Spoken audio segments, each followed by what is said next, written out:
This is where the fun begins. Clear eyes, full hearts, can't lose.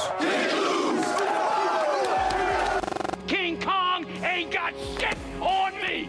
Oh my God! Okay, it's happening. Everybody stay calm. What's the Everybody procedure, everyone? What's the procedure? Stay calm! Say my name. And here we go.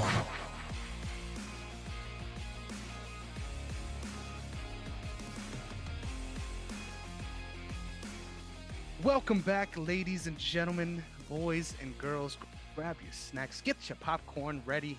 It's about to get realish, and I, of course, am honored to be joined by my two esteemed co-hosts beneath me. Well, never beneath me in spirit, just in physical form. My guy, Matt Torrado, and then to my left, the podfather himself, the reason we're all here, Derrick Myers. How's it going, brothers? Oh, well, I'm doing well. How y'all doing? I'm doing fabulous. I'm doing fabulous. Great to see you, amazing people again. Being able to talk about another movie, I'm excited. Yes, a movie that I definitely enjoyed as well. A movie that I certainly enjoyed, but I also kind of it hurts the spirit, right? It's not a happy movie by any means, but hopefully us talking about the many different aspects of this film could leave you with some happy feelings for at least, right? That's the most important thing. But while we're here, make sure that you're following the brand at OTS Media Co. on all social media platforms, OTS Media on YouTube, so that you're notified as soon as we drop a new video, and you could get all of our content delivered straight to your inbox. You never miss an awesome episode of what we have going on here at OTS. Now, before we get into our feature presentation, let's just go around the horn and give everyone our socials. So, Matt, where can the people find you? Yep, you guys can find me over on Instagram at Matt_T29. Yes, sir. And you could find me at Negrong MMA on Twitter, as well as TikTok, and Chris Negrong _ on Instagram. Derrick, how can the people find you? Sir, at Derrick_OTS. That's DERRICK, the black way to spell it. And don't you ever get it wrong, God damn it. Yes, sir. For today, we are very excited to jump right into our feature presentation because we have a lot to cover. But the movie that we're going to be talking about today is Killers of the Flower Moon, released in 2003, directed, of course, by one Martin Scorsese. I'm very happy to be discussing this film, and we're going to be going in a couple different directions as far as giving the holistic breakdown, but I think it's only right that we start first with the storyline. There is so much to unpack, but Matthew, why don't you hit us off by reading off the IMDb so we can get a general gist of what we have in store? Yeah, absolutely. I'm gonna do y'all better. Do y'all one better. I got the synopsis memorized, babe. I got to memorize for once. Let's go ahead and do this. So essentially, the film is about a scheme. Oh, hold on. Backtrack here. Sorry about that. Memorized. Yes, there. Got this. 3, 2, 1. Let's get into it. Essentially, in the 1920s, there was a scheme involving the O'Shea's Nation members, in which multiple members were killed in order for white corrupt men to take over their lands. That is a very sort of simplistic way of describing the story. And with it being 3 hours long, I think there's a lot to unpack, as you would see in terms of motivations, in terms of characters, in terms of really just the treatment of the OTA's members, and ultimately how Native Americans in general have not been treated historically well by the United States. So yeah, I think it's going to be a very serious discussion. I think more serious than perhaps I think we've ever been, just because of the undertaking that Martin Scorsese and obviously his team did. And yeah, I think I'm looking forward to it. It's going to be a very interesting discussion, I think. Definitely a heavy topic for sure, and I'm sure we're going to be as tactful as possible when discussing these things, because I feel in some ways, right, it's a little bit of a gripe that I have with the film as far as handling the subject matter of these. I'm terrible with pronouncing this. Are we going with Osade? It's Osage. I believe it's a pronunciation. Osage. Okay, thank you. So without further ado, I think it's only right that we get into our own sort of perspectives on the storyline of the film. I think for me, going along the journey with Leo's character, right? Going along the story of getting obviously him arriving with his uncle, right, and sort of being accustomed to this new area that he's moved to, and then very quickly, right, but there's a lot of different things that the story's trying to get across, so you're kind of along for the journey, and there's a lot of like time skips as well, so it's a lot of ground we're trying to cover here, but you sort of see the journey of his uncle laying out this plan in order for not only him but for generations of to come, for his family to have the blessing of being awarded the sort of pension from the oil money that was distributed to the indigenous people of this area. And the way that he planned on doing that from the beginning was very explicitly said, you know, basically to find you a woman and get in her good graces, and from there, once you get married, basically, and this is something that we learned throughout the film, right? It's not something we learn immediately, but as soon as you're married to one of these women, it's almost like you have full custody over their entire livelihood and life.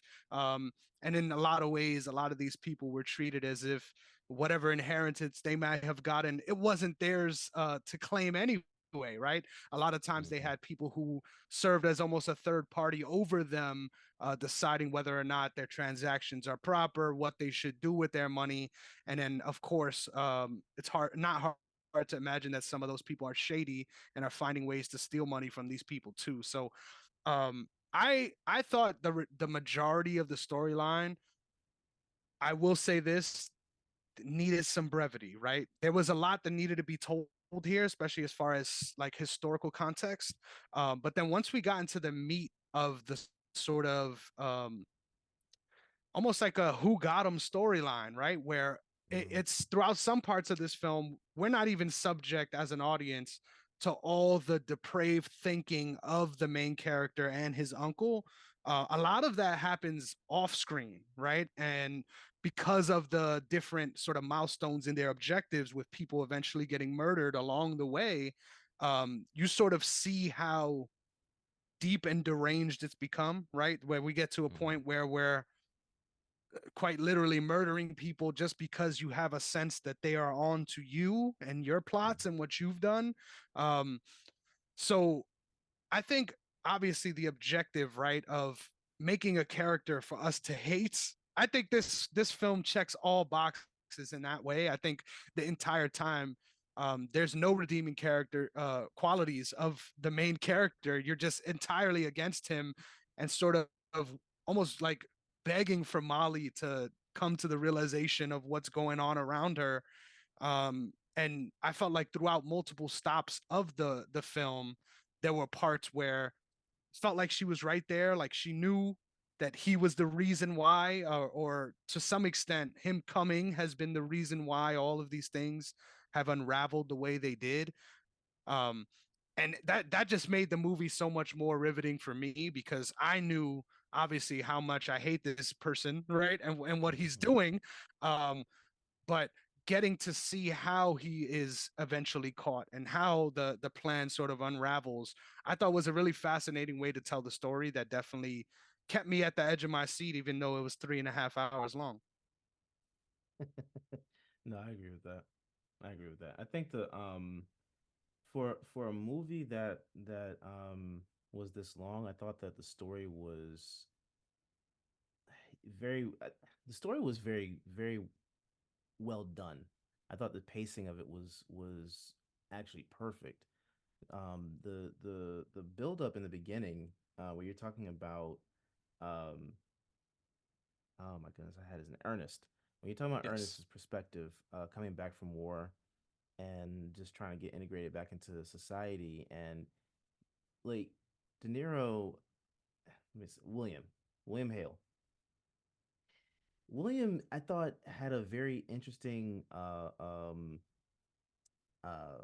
quality about, I wouldn't say quality, interesting approach about his character, because you're looking at him as an old man, and he's just welcoming his nephew back, and trying to help him get established into the community. But it's also like, at first you kind of feel like he might be, you feel like he might be like a little shady, but then you're like, yeah, maybe not.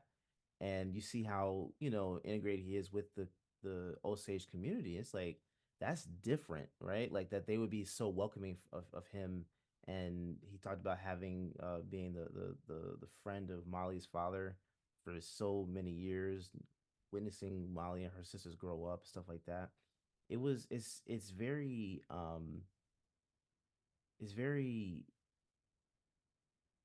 evil. It's evil the There's way no other he was word. able. Yeah, it's evil the way he was able to integrate into that community and colonize it. Really, like that's there's no other way to put it. Like that's essentially what took place here. Is they went into this community and turned it upside down almost. Like they even talked about it in the movie about the believe it was the chief that of the tribe that was talking about how this is not what we're used to. We don't we didn't grow up like this and have all these problems, and now they're looking at it like they're just in survival mode all the time, which you could see, you could actually feel the desperation from them to get away uh uh, uh from white people, right? Like there's no other way to put it. That's essentially what took place. So I found that the pacing of it was very. I thought the build up from the beginning to the end was actually perfect because you knew what was going to end up happening, like how this was going to go, but at the same time, it's like you almost couldn't see it, which is kind of different. I mean, it's very Martin Scorsese. Yeah, I definitely agreed. I think all of you bring some very, interesting points to the table, and I think sort of one of the most interesting juxtapositions of the film is really in the opening scene, and then obviously the scenes that follow, in which we obviously see the original O'Shea's people discovering oil for the first time, and it being viewed as a sort of blessing, for them to discover something that they themselves, didn't realize was on their land, and the sad reality of it all is that oil breeds wealth, wealth breeds greediness, and greediness breeds evil. Um, and sort of seeing how, you know, these white businessmen were very particular about their approach, and very particular about the ways they wanted things to get done. Um, and how their schemes just involve straight murder. And I think one of the most disturbing aspects of the film is something that I think Scorsese, does very well as violence. I think oftentimes violence is a tool for entertainment, but in this particular case, the sequences involving the deaths of the members of this nation was done so quickly, and it felt Yeah. so visceral and real that Mhm.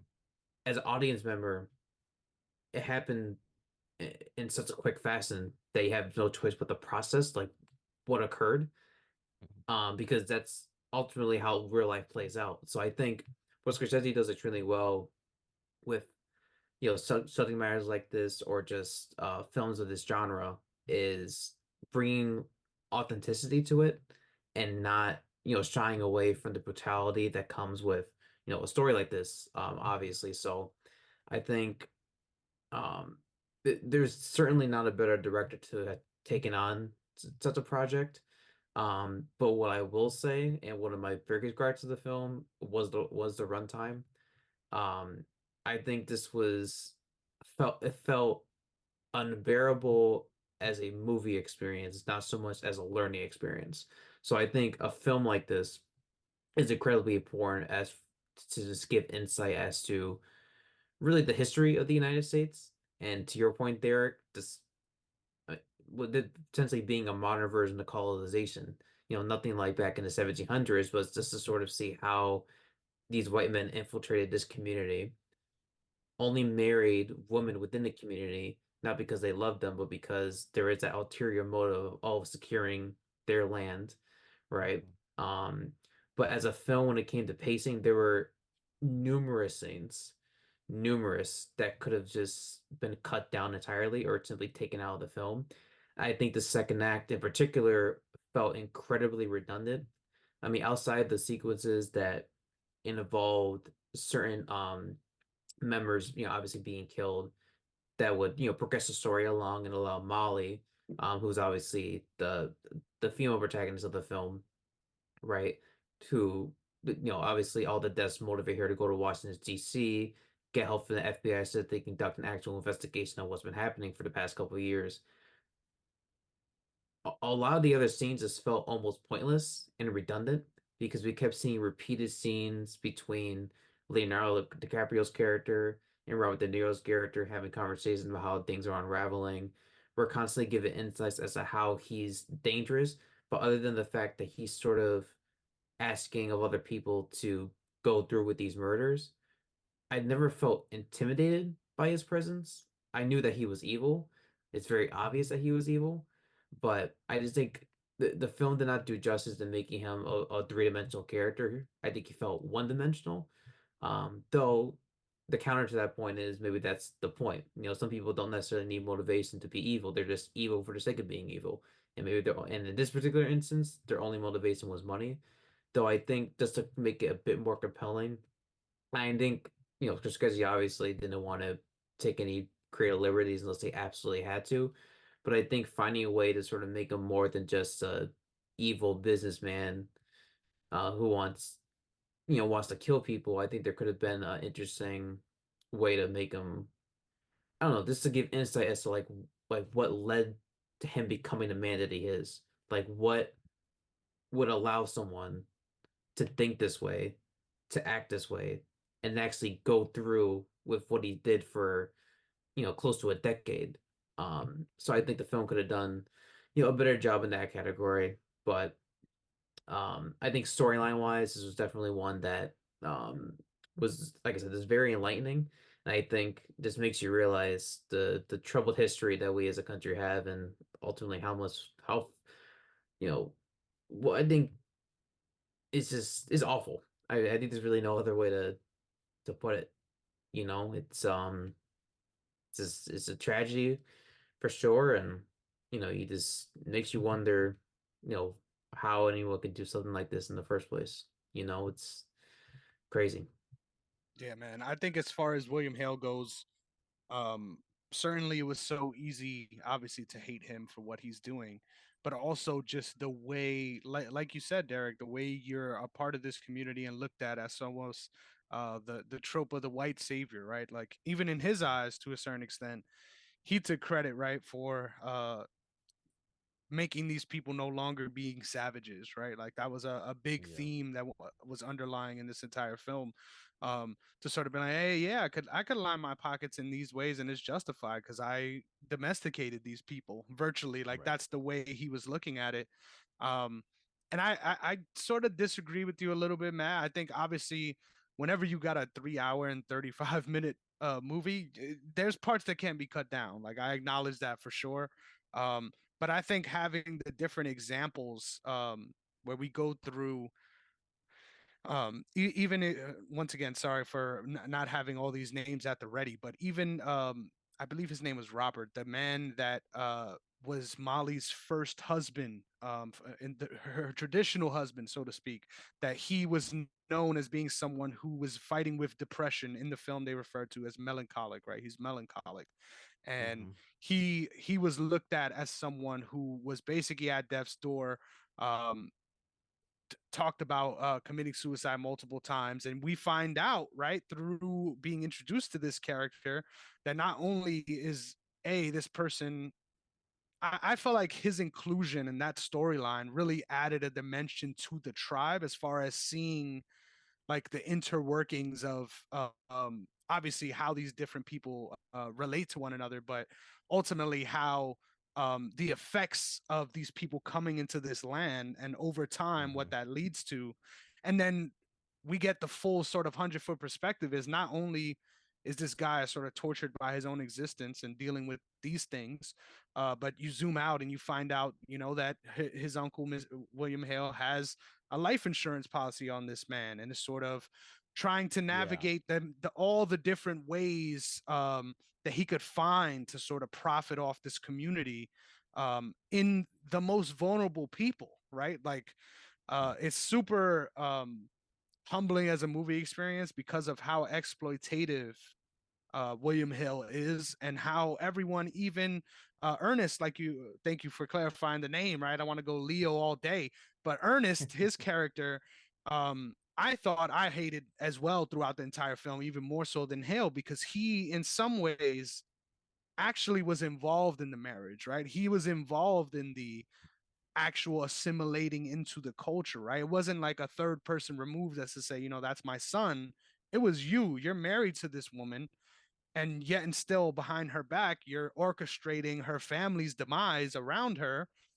And then ultimately, it didn't even feel like a clear sense on the goal was there once we got to the part where they dynamite her second sister's house, because at that point it just felt like we need to make sure we don't get caught. Like it's not at this point we're not Yeah. even worried about the money. Like at this point we just got to make sure that these people that are onto us don't let everyone else know what we've done, because clearly they know.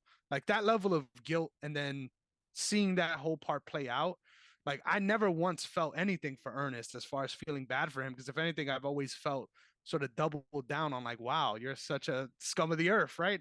But as the film sort of goes on, you see how he realizes the ways in which he was puppeteered, right? And the ways in which he didn't really understand what he was getting himself into.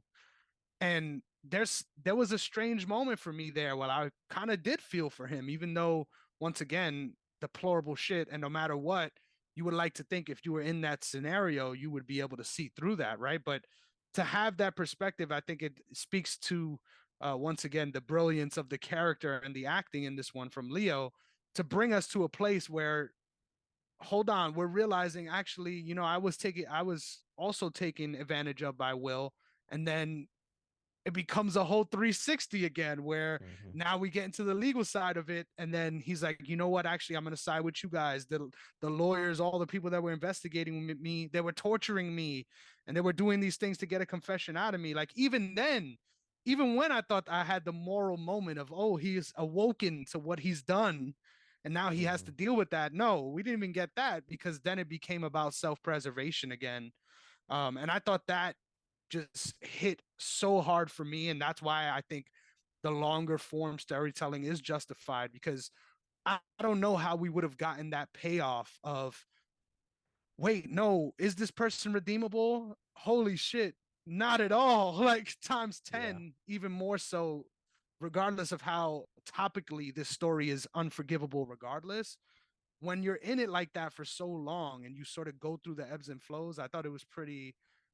Once again, whenever I consider films in general, something that I think is present for me is the ability to make me feel something. And throughout following Ernest throughout this whole story, I felt a whole lot of things, mostly fucking anger. But by the end, I kind of got conflicted there for a bit. And I thought without the longer form storytelling, I don't think we would have got there. No, I agree with that. I agree with that. I'm sorry, Matt.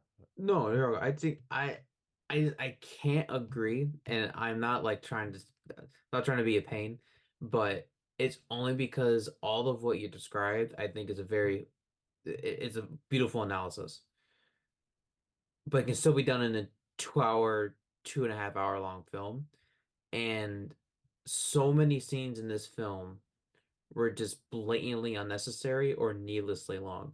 I think, and ironically, the film doesn't end in a satisfying way. And again, maybe there is technically not meant to be a payoff, but near the end of the film, we obviously cut to a sort of like reenactment where we have a bunch of speakers on the stage and Mark Scorsese makes a cameo appearance.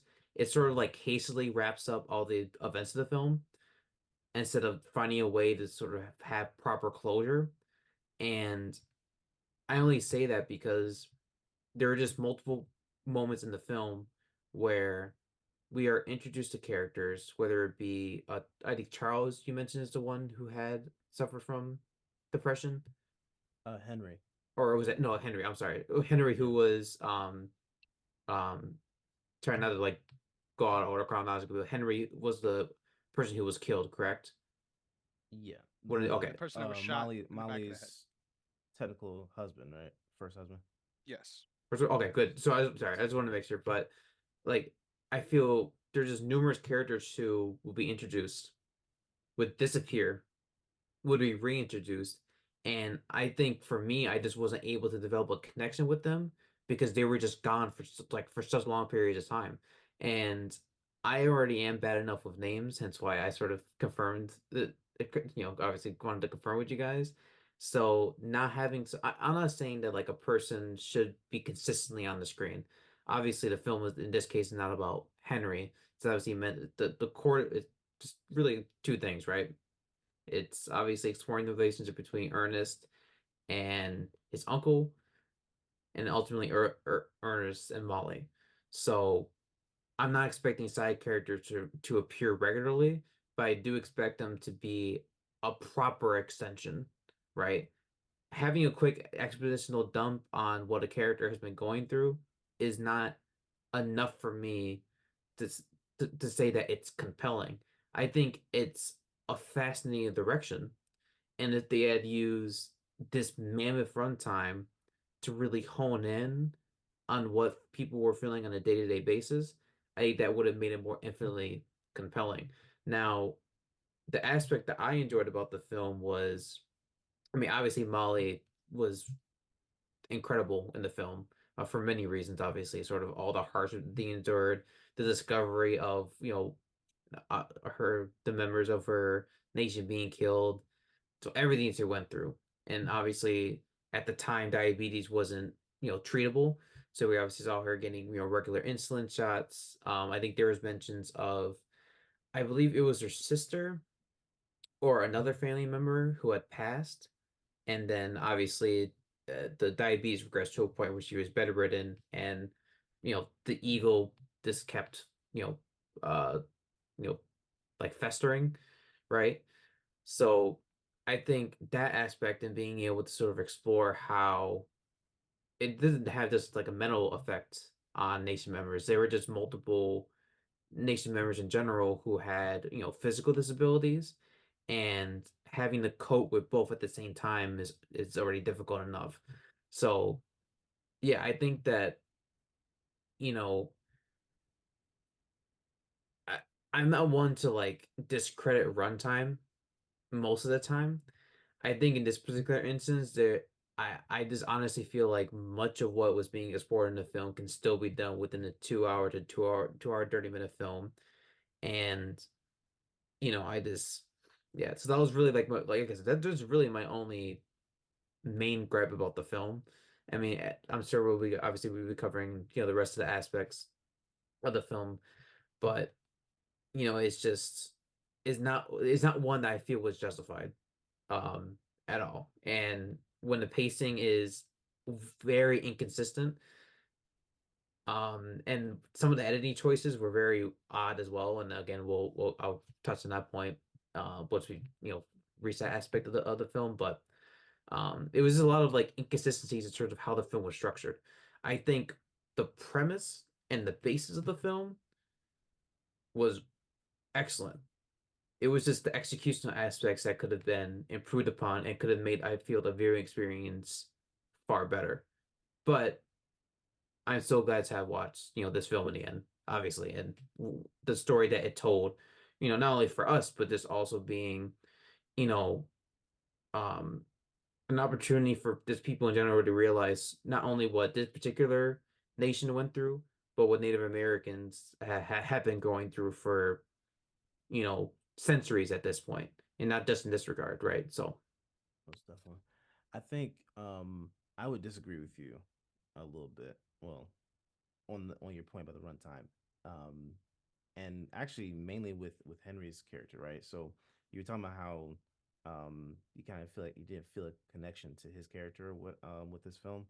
I actually did because I felt like his character, I felt like the relationship between William and Henry was actually symbolic of what white people were doing to Native Americans. I kind of felt like it was a story within a story. So you're actually seeing William take advantage of his suffering throughout their entire relationship, wrap his arm around him, call him friend and stuff like that, tell him that he had his best interest at heart when all he wanted was what he could get from him, which was money, because he had an insurance policy on him, which I think that whole thing kind of threw me off too, because like how do you have an insurance policy on an employee? That threw me way off. But I felt like I felt like that aspect of it is kind of something that we don't really see within filmmaking too much nowadays, which is symbolism. Symbolism to me is something that I like being able to see within movies because it adds another layer and texture to the story itself. So like, you know, you can go through, film history. A lot of films you saw prior, I'd say probably like mm, maybe 20 years prior would have a lot of it in there. So like The Matrix is one that comes to mind for me that had a lot of symbolism within the movie that you could pick up on, whether it was characters or set design and stuff like that. I kind of felt like that's what his Henry's character was for this film, which was just the symbolism of what white people were doing to his people. You know what I'm saying? Um, but I thought the pace of it, I don't know that we would have had the runtime itself being over 3 hours long. I feel like we wouldn't have had as an in depth of a story without it being that long because I think you need to have time to develop uh, characters. I think you need time to be able to develop opposition sometimes. I think you need to have time to develop tension as well. So you could see that tension between Ernest and William was building probably, I'd say maybe like around the halfway point of the film on, right? Because he was trusting him the entire time, but the moment when he stopped trusting William was um when William told me I need you to sign this document. And it's like, wait, whoa, what? Like now you're turning it on me? Like I think that's when their relationship actually started to splinter. Because his realization was I'm being used just like these people. And he didn't pick up on that, right?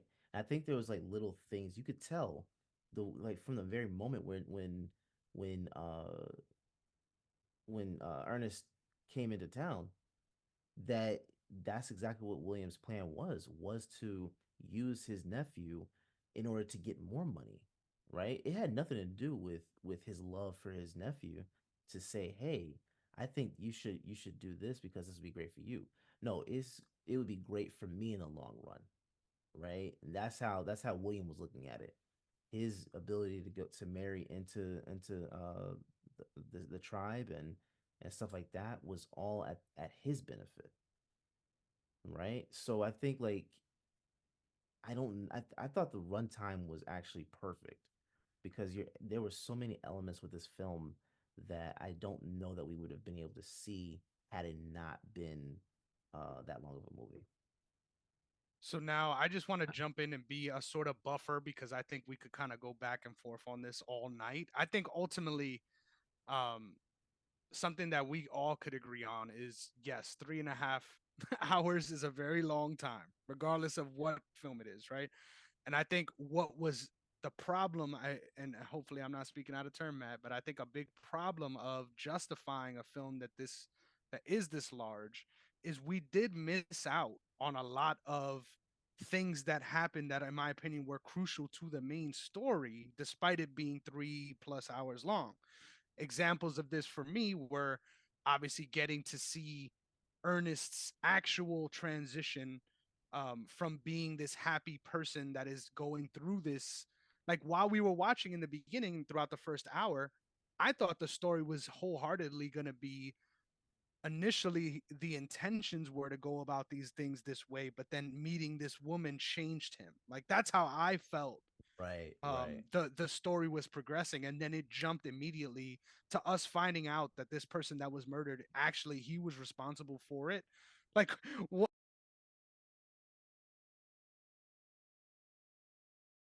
like that middle part in my opinion that we lost out on is a huge story gap, and was a big part of what was going to keep us there emotionally, especially um in a place where it's not just about sympathy, right? We're not just watching the film like, oh man, I feel bad for these people. It was Hmm. more so about Ernest's storyline as well. And I think that part, not having that through line throughout, and it turning out to be all these people are just selfish and greedy, can be a unsatisfactory sort of finishing part to the movie. So I feel like I get both sides on this. So I'm Yeah. Switzerland here. I had to Yeah. bridge the gap a little bit here. But Yeah. ultimately, I think all of us are a fan of the Yeah. storytelling in this film, and the way we've gotten to the end to get where we are. But I think it's important now that we pivot and talk a little bit more about the acting performances throughout this film. Yeah. Anybody that you guys want to give a specific shout to, or specific moments that maybe impacted you more than others, please feel free. Yeah, man. Yeah, I think Lily Gladstone as Molly, and I say that because I think she brought so much nuance and depth to her role. Um, particularly when she just she brought such a presence to this film, and in with a character like this, it's very easy to do more than you have to, if that makes sense, right? I Mm-hmm. feel like she brought the right amount of emotion. I feel like her chemistry with Leonardo was beautifully done. You can tell that they spent a lot of time, working out scenes and obviously making sure that they're bringing the story to life. And a scene, and this is probably a cliched enter, but the one that comes to mind was her discovering the body of her sister and sort of Oof. the utter horror of just seeing someone she loved in that state, and also just a follow up to that scene as well, just where she wasn't just sort of screaming, she was just disgusted at how the two doctors were literally opening up the body to discover the bullet, when in Oh gosh. reality, and correct me if I'm wrong, but I think they were, what was it they were trying to do specifically again? I know the finding of the bullet was a cover up, but I just Yeah. can't recall what their intention was. I thought it was to do the autopsy, but I Yeah, think what they're, if I'm not, of course, what they were doing was definitely not that. Like they did like a public butchering, which made no sense. I'm assuming it was to do more research on the body. But I didn't pick up on that aspect of it to say for sure if that's what it was. Yeah. No, that's okay. And I think that yeah, I just remembered the sort of payoff to that scene when the FBI investigators came to interview them about her death. But I digress. I think just her acting in the film was marvelous. The one where her neighbor was killed, and sort of the literal breakdown she had when she was hiding in the basement, with obviously the rest of their family while she was pregnant, was incredible. And I think also just even with there are moments of sort of like levity, um, she never overplayed any scene. Mm-hmm. Her dialogue was very natural. The way she interacted with her, with the fellow actors was natural. And this is a very difficult thing to do Mm-hmm. because again, when you're bringing such subtlety and nuance to performance like that, um, you have to register your emotions Mm-hmm. through facial expressions. And every moment she was on screen, I knew exactly what a character was thinking. I knew exactly what a character was feeling. And that is a very difficult task to go through. And I feel like, she's the, if we're, giving rankings for performances, I feel like she's the undisputed, MVP. And I know that's sort of like a default answer, but I think that she really stood toe to toe with the likes of Robert De Niro and Leonardo DiCaprio, for sure. Oh yeah, no, most definitely, I agree with that. I'm actually going to, cause yeah, I want to say her too. Lily did an amazing job. I actually want to say Brendan Fraser. I think Brendan Fraser is someone that I think over the last, I want to say maybe the last 5 to 8 years, He's been popping up a little more, coming back and doing small roles in certain movies, but um he has a strong presence, and I think that um as the lawyer in this film, he did an amazing job trying to establish uh, uh his defendant's story in the courtroom, that it was so powerful that it actually I think it actually scared Ernest. You know what I'm saying? Like when they did that little meet at after the trial or whatnot, um, it seems as if he was really scared for his life after coming across what was the name of the lawyer again? I don't keep calling him Brendan. Um, Mr. Hamilton, I believe. Hamilton, yes. I thought he did an amazing job, and also Jesse Plemons as Tom White. Mhm. That Jesse does an amazing job, I think, in his roles. He's someone I think I started noticing him in Breaking Bad, but he does an amazing job within his roles. And um, this one, it was very subtle, but he was also someone that, while he was subtle in his approach, he was very demanding of like what he wanted to be done. Even though the FBI, which was newly formed, like it was so new that nobody even knew what the Federal Bureau of Investigations was at that point. But it didn't matter. Like he came in knowing that, it still took them forever to get to Oklahoma to investigate, but for them to include him into the story, and it almost felt as if he was the sheriff of the town. Like the actual sheriff wasn't even didn't have any type of presence at At all. all, No.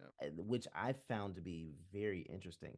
He came in and stepped into that role to demand proper law and order in the town, and I thought he did an amazing job. So yeah, Jesse Plemons, Brendan Fraser, I think perfect supporting cast for this film. Man, I love that you brought up that character because it brings up a even more fun discussion that I was really looking forward to asking and talking to you guys about. So that character, Tom, what is his last? Tom White. Tom White. Yeah. Originally, the that was the character that Leonardo DiCaprio was supposed to be playing in this film. Oh. And the storyline was centered around that sort of solving the crime story where he is this guy being tasked with the first FBI mission to figure out what the fuck is going on in this area. And that was the initial story.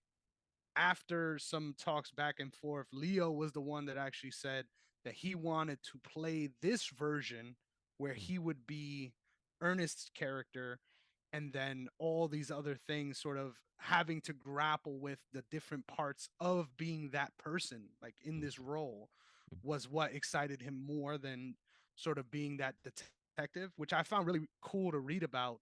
And that's actually what got this story picked, was because Ah, when you got that kind of pull, you got that kind of pull. But he literally got them to rewrite the whole script yeah. to be entirely about a different story, and then got a studio to sell off on it. Like that's pretty remarkable shit right there, as far as Yeah. what you're able to pull off.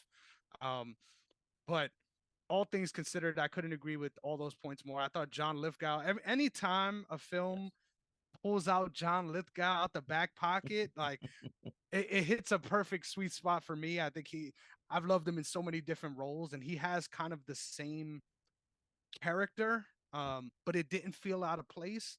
Now, I think it's important to mention that because Robert De Niro is in this film, and I think he plays the same guy that he always is, right? I'm looking at you. What was that most recent movie? The mob movie where I heard you paint houses. What is it called again? The Um, Irishman. Yes. yes, thank you, The Yes. Irishman. Yes. To me, his character felt like an import of that character despite the worlds being so different. Yeah. Like his input as an actor was very much so I am who I am and I'm gonna be me regardless. And I thought that topical thing kind of took me out of it a little bit too. I was like, man, this is just De Niro being De Niro in the 20s, and it doesn't make sense. Like it's kind of was weird in that way. But obviously the main shout outs go to Molly and her character. But I think also Leo for what he was able to accomplish here. Definitely. I think there was a lot of nuance once again, and the fact that I guess that he didn't catch that he was being used until the very end like that. Um, in my opinion, really makes you think about the self-preservation aspect of all this, right? As far as him considering that the entire time, like, no, I just need to do all this stuff because I need to get my end goal. And then once we got there, the sort of realization of, oh shit, I was a pawn in this sort of larger scheme now that I've seen how he's recruited all these different people to do these different things. Hmm. And then come to find out, even if I were to try to go against the system now that I've unplugged, I'm still going to end up with life in jail because what I did ultimately speaks for itself. And I think um, portraying a character that is not remorseful and yet comes to a point where they almost kind of hate themselves. Like I thought that was a hell of a performance there from Leo. And Yes. then all the other guys you mentioned, I felt like in general, just everyone around the tribe, and it was just so authentic, their heritage and the stuff that they did show, that was positive. And I honestly, it made me feel like I wished for more of that too, because ultimately this story is really about what happened to these people and not these people. And I think that story is actually a little more interesting, right? It's not as exploitative, but yeah, man, I think across the board there wasn't really anyone besides besides De Niro that kind of made me feel a little uneasy about their performance. I thought everyone felt right at home in this one. Yeah, I think quite honestly, I mean outside the Irishman, I think this is debatably Nero's best performance in years. I think he brings uh, a lot of wit. Obviously brings some sort of um comedy. I only use that word loosely because um what he's doing isn't funny, but sort of the back and forth or the exchanges he has with some of the some of the members, are obviously with Ernest, um, sort of make you like for a second you forget like who he is, and you did think of their relationship as just an ordinary uncle and nephew relationship, Hmm. but then you add the context of oh wow, that's the disturbing part is Yep. where they can just go home, go about their lives, and act like what they've done is perfectly normal, Right. you know. Um, so yeah, I just think De Niro was, was incredible in the film. What I also appreciate too is I think he brought plenty of nuance. Scenes where he could have been sort of this angry person, laying into people, especially when the FBI um obviously arrived in Oklahoma, Hmm. and Ernest goes to him during a sort of festival, and I'm forgetting, oh my goodness, I'm forgetting De Niro's character's name now. William. Um Henry, right? No, not Henry. De Niro. Um William. William. William. There you go. Thank you. How William's telling him to calm down. Calm down. Um the way he sounded stern but didn't play it over the top, I thought was incredibly done. And I think also too, De Niro and Scorsese have worked together for years now.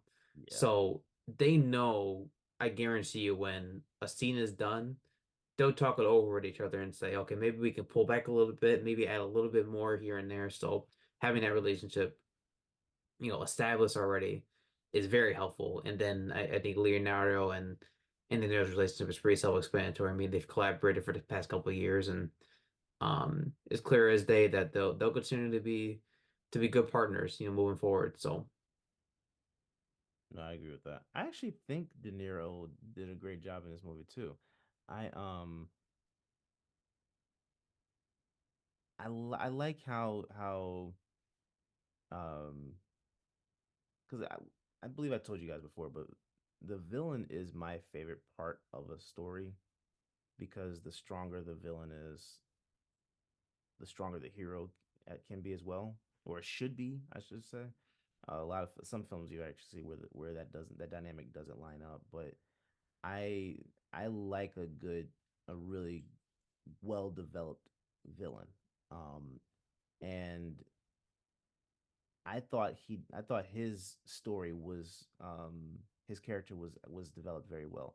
I like the fact that he was disarming, but very cunning at the same time. Like someone you could see yourself trusting, but being betrayed by at the same time. Like you could see that happening, and I thought that was very well done. So yeah, I would actually agree with you on that one, man. I think this to me, I think this is probably one of his best films in a while. Yeah, yeah. I think The the Irishman, best I was kind part, of like, yeah, I was gonna say the best thing that kind of came across was the experience that comes with having been there before, right? Like yeah, having done this already, and that coming across as an actor, I'm sure is very difficult, especially when you consider what the I've been there, done that is in this hmm, story. It's a lot to. It's very weighty to think about. So, yeah, I feel that. I just found his voice and everything just too familiar. Like it just felt like obviously with how different Leonardo's in portraying Ernest was, yeah, it just felt like the same dude, or just reskinned, Yeah. right? yeah, But And I think, and sort of the last point I want to bring up, raise too, and sort of another gripe I have is sort of, and I think what Chris, what your gripe is, and I think like his character still follows the same formula, right? I know this is based on a true story, but there are realistically only a few ways you can tell a corrupt businessman, yeah, you know? yeah, Um, and I think, and and again, that like I said, I personally cannot think of another way they could have approached, that aspect of the story. But that's ultimately what led it to being predictable, right? Like we know he's going to be continue exploiting the Osage until he's eventually caught. Um, we know that everything he says is him just putting up a facade, right? Um, and I think also too, and I'm not sure, maybe you guys would disagree with this, and I'm sure you would, but I don't feel like I feel like the film told us more about the exploitation than us seeing the actual exploitation take place.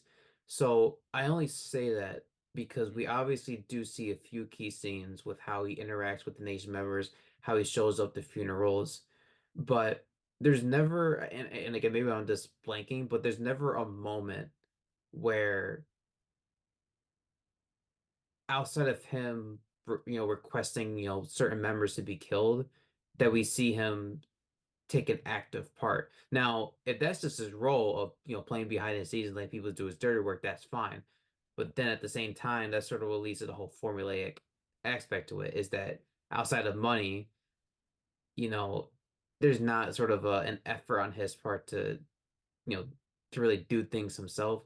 Or maybe then again, maybe I just counter my argument there. well, But I don't know. I had a mixed bag on it. I'm not sure what you guys think, but I think his character, and he said this basically that he was the king of that area, right? And I think he yeah. moved as if he was like Chris said before, like he was someone that took credit for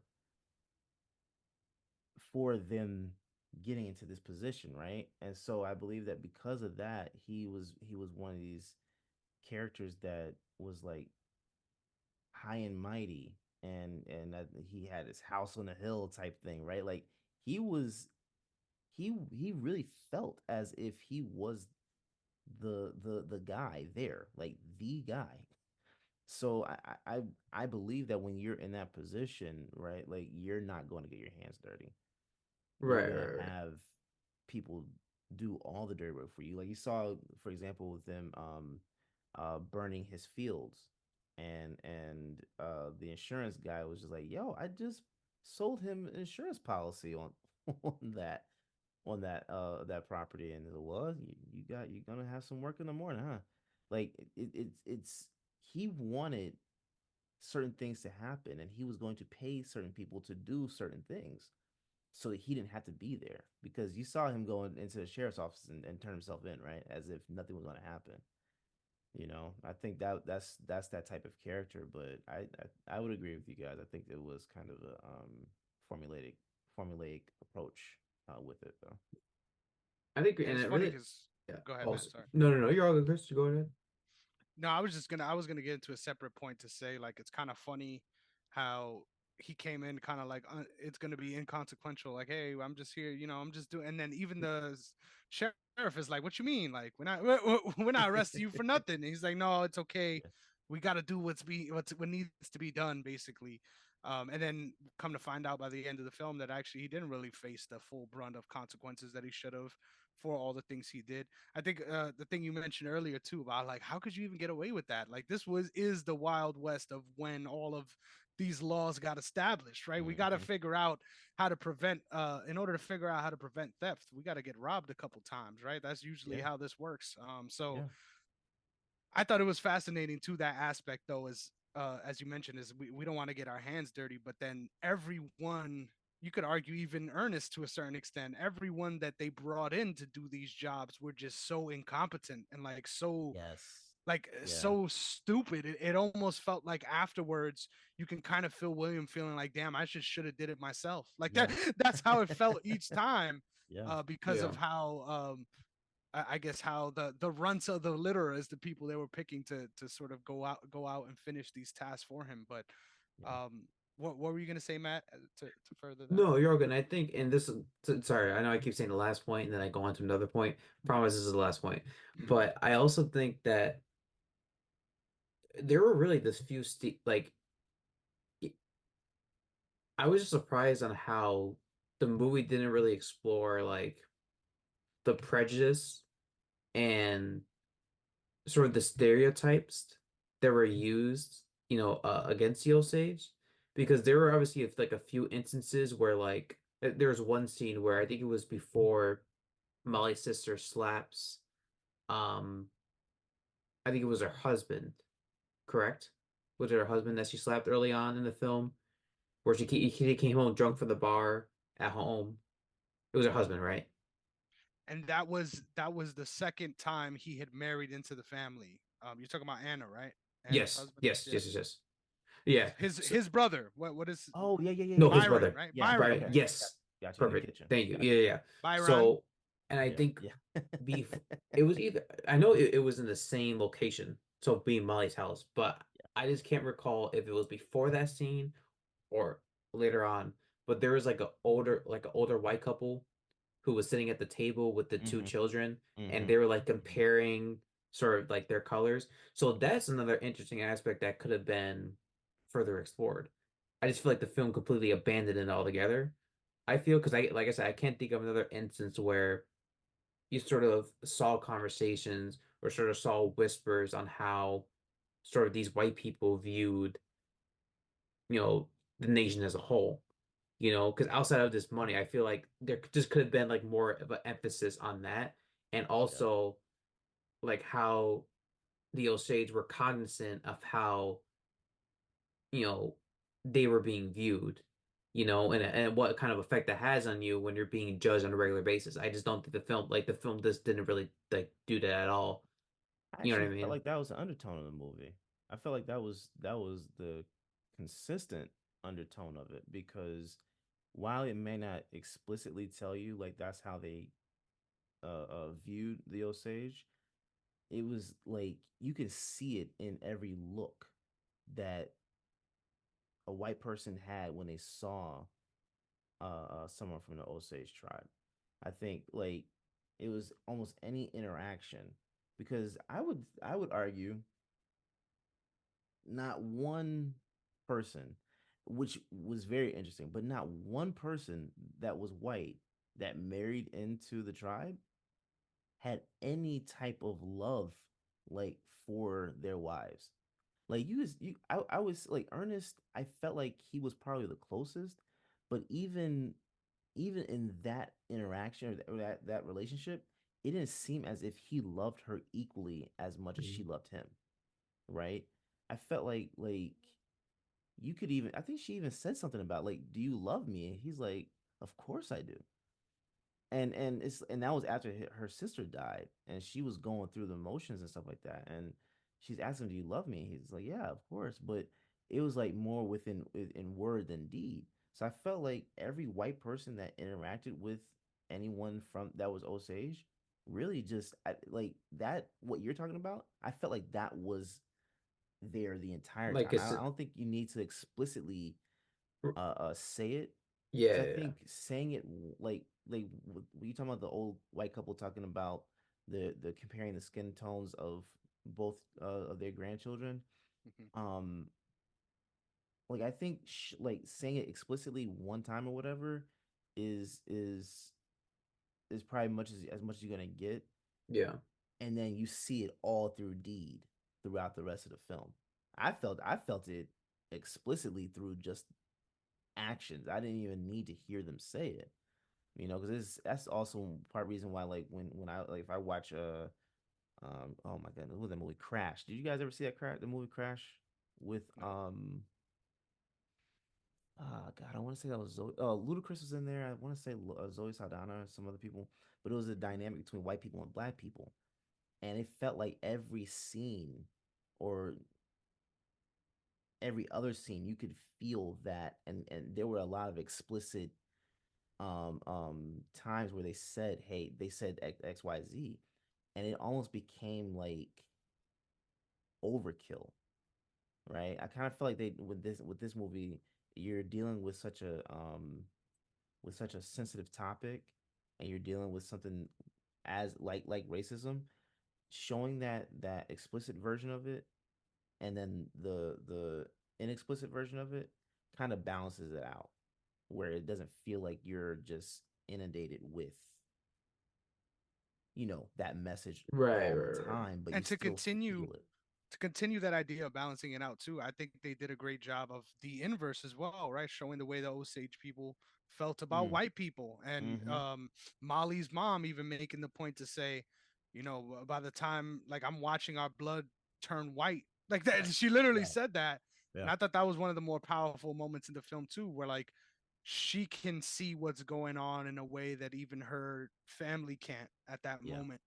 Yeah. Um, and she turned out to, I mean, everything she turned out to say was very true. Yeah.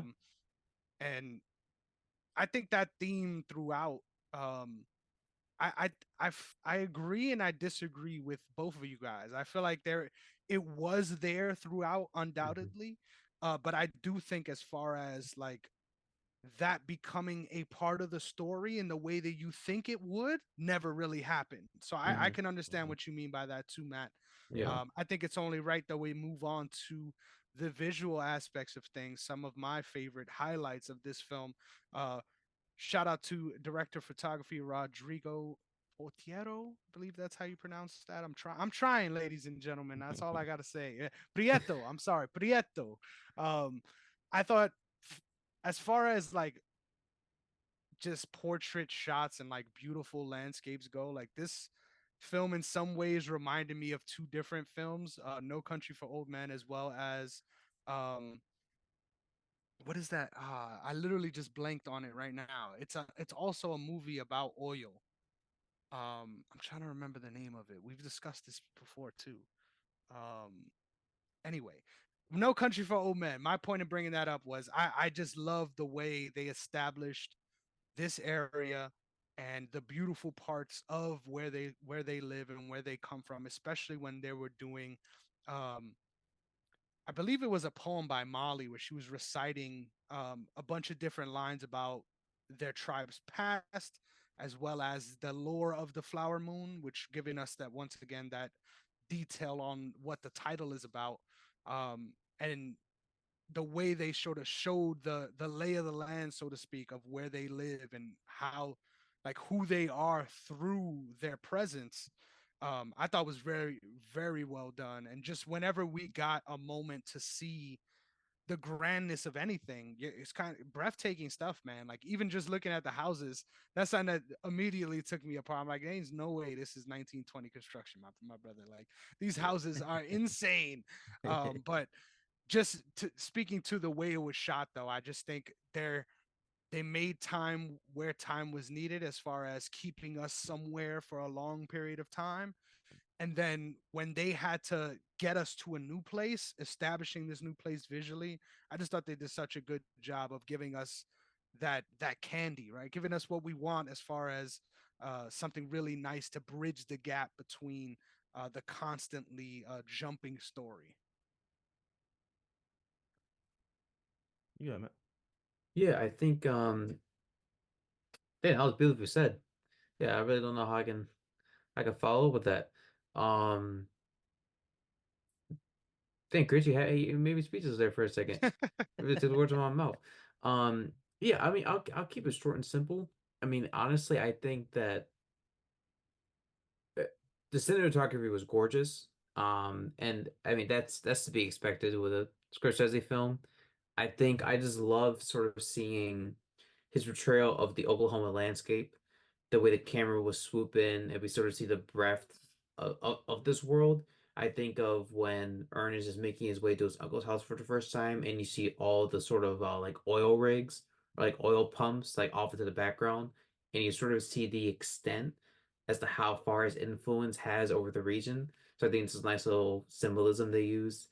Um, and I also think another great aspect was the scenes involving like Molly and Ernest being in the room where there's only like a single light and it sort of juxtaposed the darkness on the outside. I felt like that was really symbolic of just the nature of the relationship, right? Where Ernest is putting up this facade is meant to represent the lightness in Molly's life and how he's sort of, you know, making her believe that he's committed to her, that he loves her, and that he wants to do her no harm.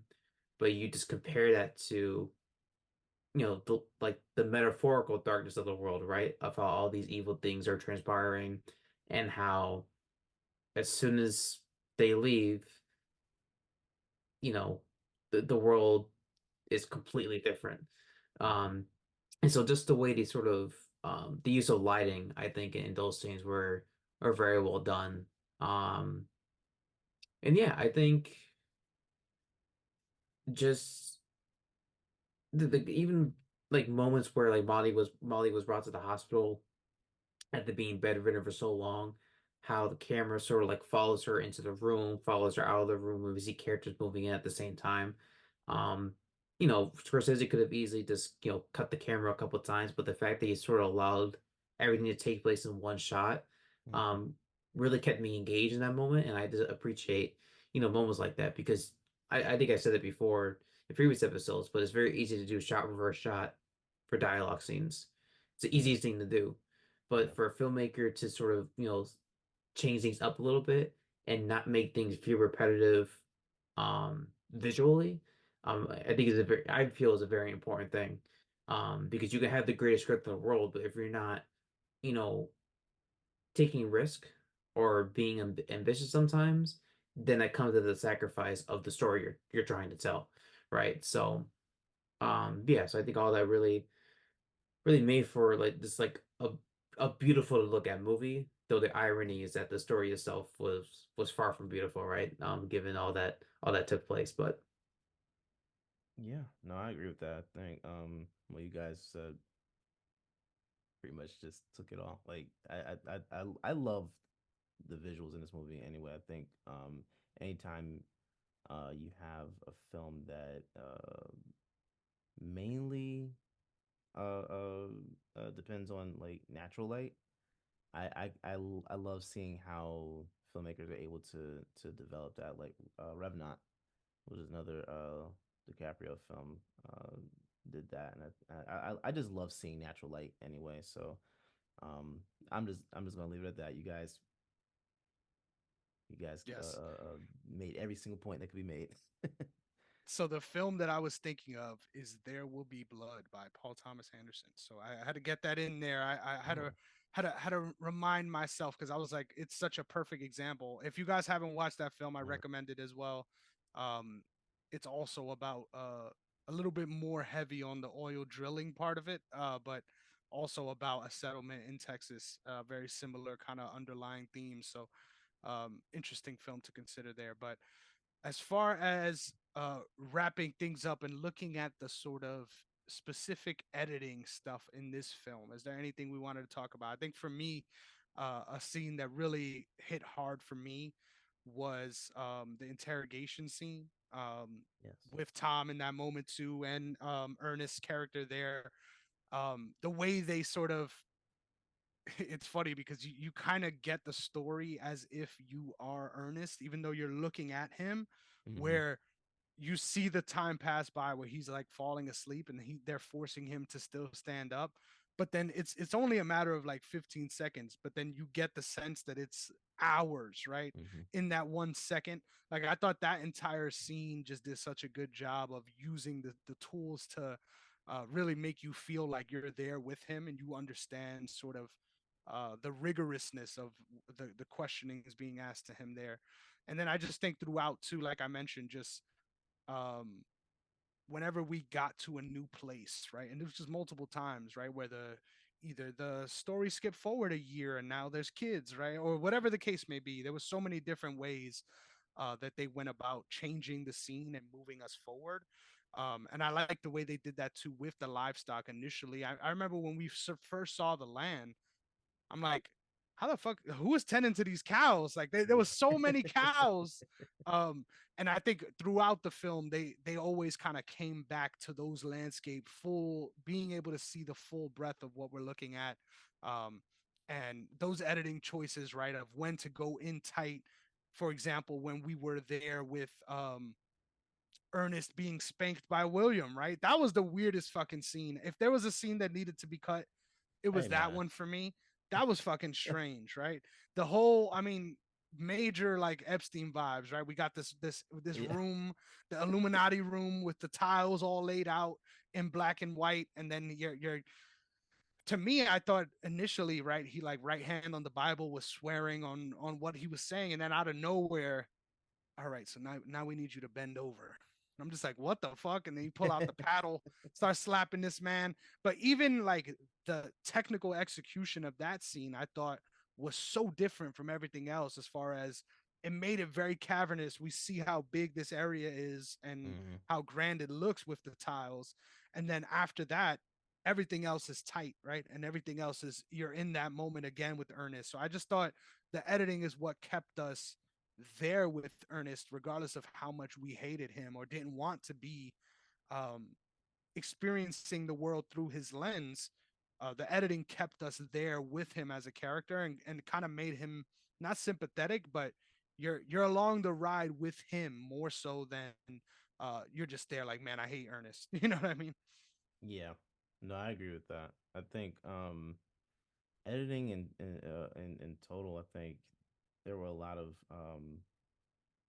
I think that was actually a great example of that. But I think for me, editing this film just like again, I think that also goes back to the pacing of it. And I think that it was absolutely perfect in how they went about it, execution style. I think that a lot of the one part I will say one scene I think that was actually very well was the scene where Henry's execution. So I think where this guy is saying, "Hey, I actually liked this guy.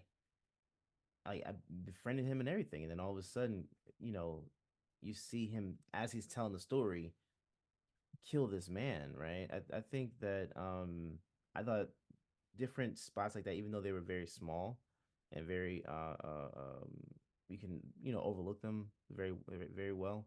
I think that was something that was very well done. So I think that's all I'm gonna say. Yeah, I think really the only gripe that I had, I can't for the life of me remember the scenes that took place. I just remember watching the movie and there was there were scenes that would just like abruptly end and then just cut to the next scene. So I just felt those kind of choices were just a bit odd because it just took me out of the experience. Like one moment we see characters talking, the next we just jump forward all of a sudden. So I felt those moments were odd. I do think that the ending choices where again we saw sort of violence being depicted or characters getting into, disagreements with each other. I Mm-hmm. thought the way they executed those allowed those moments to breathe, Mm-hmm. um, and allowed those moments to sort of again this be this very like shocking factor. Um, and again, like ironically, like given the context of the movie and sort of how, you know, moment after moment built up to some of the bigger moments, it didn't become shocking, because of just the extent that these people were going to just to secure land for oil, right? Mm-hmm. Um, so yeah, that was really the only gripe I had with editing. I just, like I said, I wish I can give more clear-cut examples of it. Um, but just like looking back, I just know there are a couple of moments I felt that just scenes just like ended randomly, almost, and then just like cut to the next scene. So I think there's a couple areas that could have been improved in that regard. But yeah, other than that, it's really nothing else I can say. I know pacing was a pretty big point of contention. But I digress. So. Yes, sir. And just like that, we're getting into our final of the big five: audio design and audio, the soundscapes in general. I'll take the lead on this one too. I thought um, immersion was the key for this film. I think they tried very hard to not make anything surreal, right? Everything was very much so bringing you into the reality of what these people are seeing, smelling, dealing with on a daily basis. And I thought all of that was really well done, even from like the moments where we got a couple of I believe that the proper term is a J cut here. I'm gonna flex the muscles here a little bit, where we get um a heads up of what's going to happen, right, with the audio cue of these things burning before we actually see the house, right? Mm-hmm. Before we actually hear the explosion, we hear the crackling, right? So there Yeah. was a lot of different examples like that where, um, yes, they're tipping their hand a little bit as far as letting us know what's going to happen before it happens, but um, in my opinion, I think they just did such a good job of keeping us immersed and in the story with the sound design, and nothing felt like out of place. Like even the music was very subtle in a way that like Yeah. I can't pick out a moment where I was like, man, that music was so good.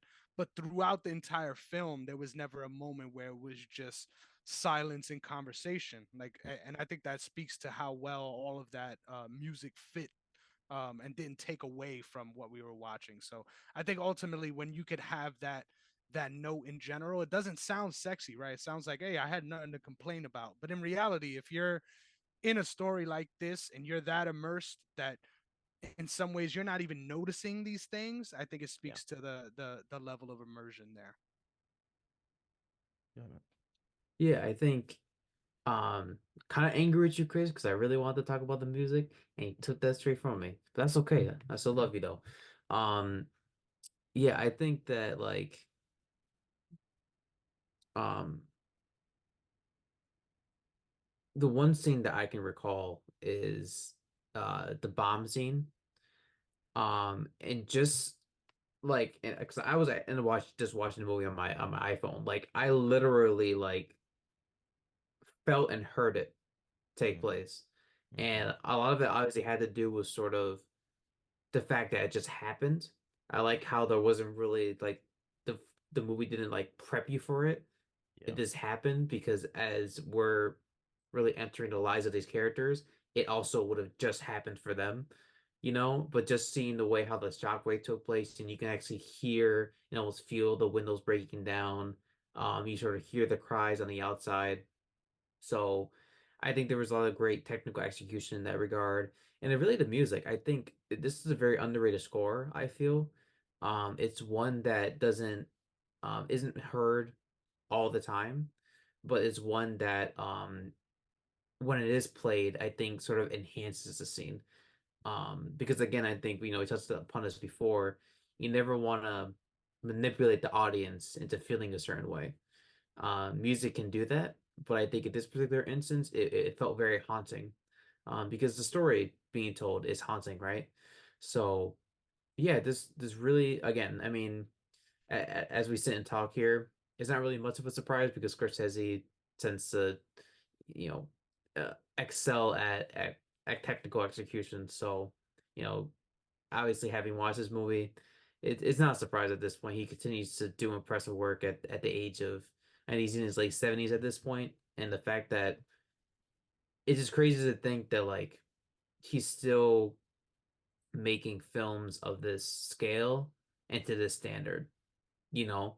Um, so yeah, just really incredible to That's crazy. I Derrick almost would feel do. like Scorsese's been in his late 70s for years. I know. I didn't even that didn't even wow. But no, I agree with you guys. I think that the soundtrack, even though it's one of those that you're not like explicitly hearing all the time, is definitely something that definitely it adds it adds another layer to the storytelling, which is perfect. I think that that's what you want as a filmmaker anyway, is to be able to have every element contribute to the overall product, right? um I will say, I think that the very last scene where we see these people on stage telling the story of William Hale and Ernest, um you're hearing the sound effects as they're telling the story. You heard the jail close, you heard the typewriter, you heard like everything that the characters within their story were actually doing, and I felt like that was extremely well done. Because it made me think like, oh man, if like, which actually kind of threw me when they did that last scene, but it's almost like, were we in that audience listening to them tell the story? You know what I'm saying? Like I kind of thought about that after, and it's just, I want to go back and look and see, if there were any elements that kind of speak to that part of it. But to me, the sound design with just that scene alone, I thought the like sound design, of course, for the whole film was amazing, but for that one in particular, I felt like that one was just absolutely perfect.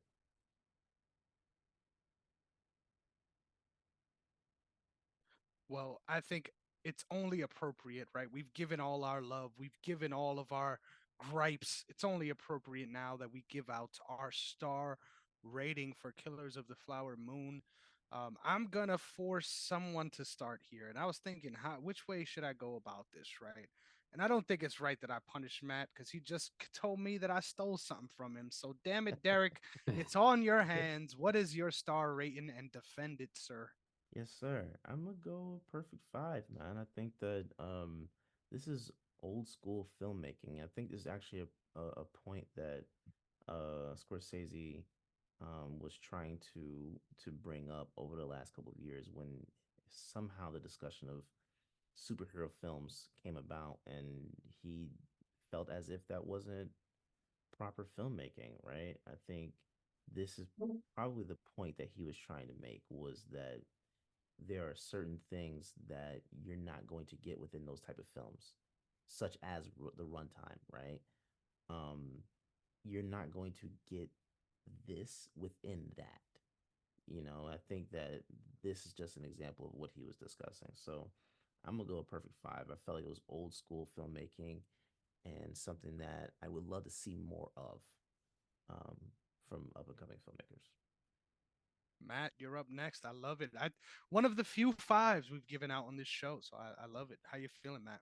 So this may come as like a bit of a shocker, Not at all. but From your yeah, talking, but but I'm probably a 3 out of 5. And I only say that because I am just utterly conflicted about how I should feel. I think the ambition is there. I think the story is obviously there, but I think the gripes that I have is not enough to is not enough for me to give the film a higher rating at this point. And I also feel that, or the gripes are not enough to make me go lower than 3. And the aspects that I praised isn't enough to make the movie higher than the 3. I genuinely I don't know. This is like one of the few movies that I would have to revisit again or continue to think about in the next week or two before I have like a firm stance on it. So like I said, I think it's not a terrible movie by any stretch of the imagination. I think we all can attest to the fact that we've seen far worse over the past years, but so I did not at all want to, say this is a bad movie whatsoever, because it is one that deserves to be watched by everybody at one point or another. So yeah, that's where I stand on it.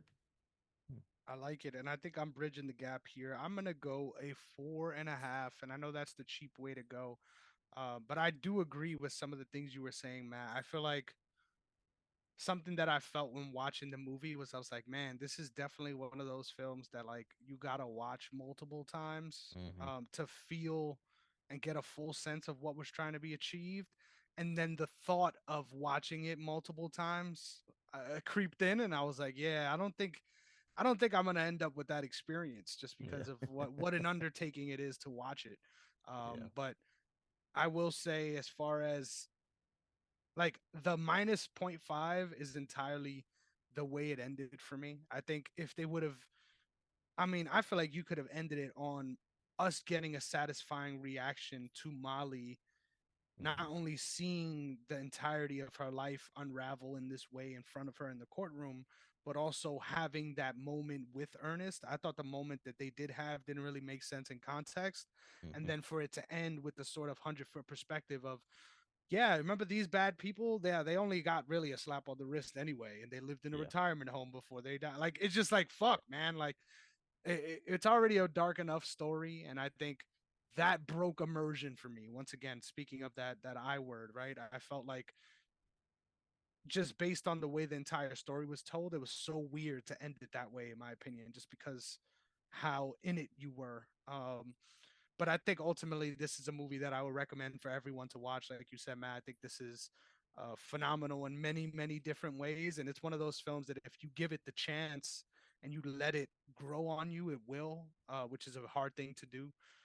So yeah, 4.5 is where I sit, and I don't got any gripes with it, baby. Let's do it.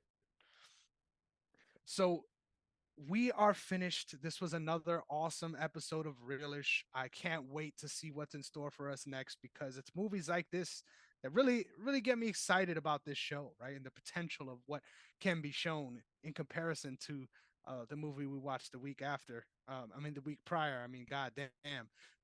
We got so much and really got nothing, but in this one we got so much, and it made you beg for some more. So I can't wait to see where we go with this one in the future.